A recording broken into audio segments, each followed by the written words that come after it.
was 9 years old, her world shattered quietly on a rainy Thursday evening when her parents sat her down and said the words that changed everything. "We're getting divorced." And although they tried to smile through it, saying things like, "It's not your fault," and "We'll both always love you," she felt something inside her break. Something that never healed. Not even when she turned 26 and had a daughter of her own. After the divorce, Amal lived 1 week with her mother and 1 week with her father, dragging a suitcase back and forth between two houses that never felt like home, learning to pack not just clothes but also silence, fake smiles, and invisible pain. Her mother, once cheerful and full of dreams, became a quiet, tired woman who worked late nights and often forgot things, like her school projects or lunch money, while her father remarried quickly, building a new family and slowly forgetting Amal's favorite food, her birthday, and her dreams of becoming a writer.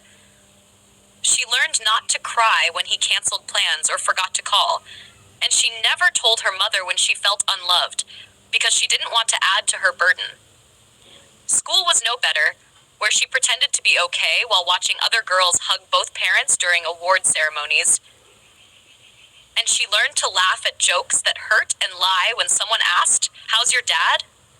Because the truth was too messy, too sad, and too lonely. She became a second mother to her little brother Zaid, feeding him dinner, combing his hair, reading him bedtime stories, and answering his questions like, "Why doesn't Baba come anymore?"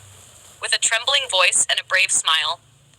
As she grew older, she started writing stories in a secret notebook, stories about girls who had both parents, who never felt left behind, who never cried themselves to sleep.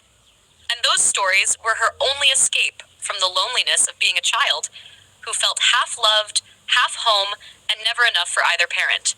Time moved on, and Amal grew into a smart, quiet, and sensitive young woman who never fully trusted anyone, always waiting for people to leave, to break promises, to disappear like her father did.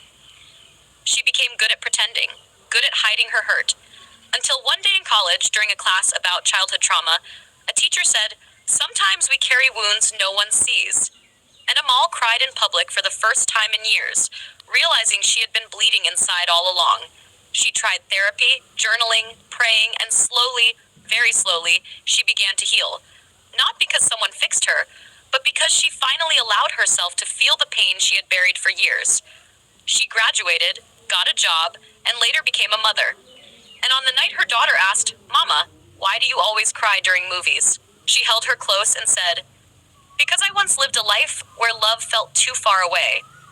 And in that moment, she promised to break the cycle, to give her child the love, peace, and safety she never had. Amal's story is not about blaming parents or pointing fingers, but about the silent battle many children of divorced homes live every day.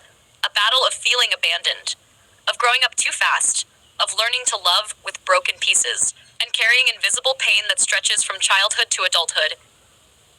It is a story of strength born from sorrow, of survival built from silence, and of one girl who turned her deepest wounds into wisdom. Because behind every smile of a child with divorced parents, there is a storm they've learned to hide, and a longing for a complete love they may never receive. After that night when her daughter asked about the tears during movies, Amal sat alone in her room, holding her childhood journal. She hadn't opened it in years.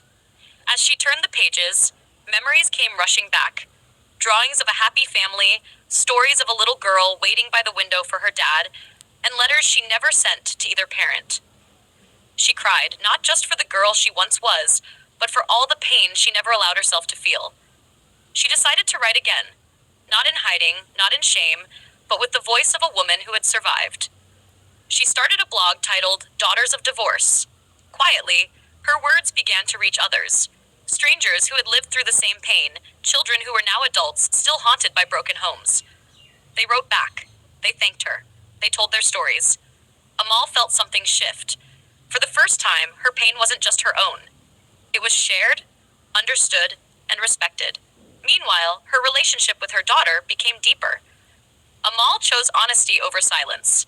When her daughter asked hard questions, she answered them gently. "Yes, Mama got hurt. Yes, I was lonely. But that pain taught me how to love better." She also started talking to her mother more, not just as a daughter, but as a woman.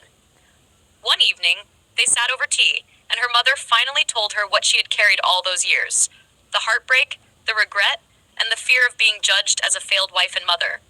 They cried together. It was the first time Amal truly saw her mother not as someone who stayed quiet, but as someone who had also suffered quietly for her children.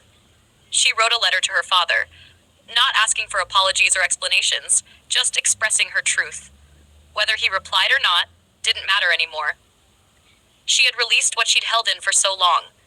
Years passed. Her blog became a support group, then a small community, then a movement. She wrote a book, a collection of stories from children of broken homes. It became a bestseller. People cried reading it. People healed because of it. Amal's life was never perfect. She still had days when memories hurt, when old scars burned, when the fear of being left returned. But she had built a home filled with peace, where no one shouted, where no one slammed doors, and where love stayed. Not perfectly, but patiently.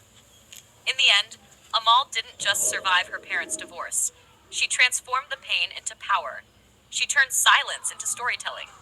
She turned her broken childhood into a path that helped others heal. And though she never forgot the little girl who waited at the window, she finally whispered to her, "You're safe now. I'm here, and I will never leave you." Would you like a full book version of this story?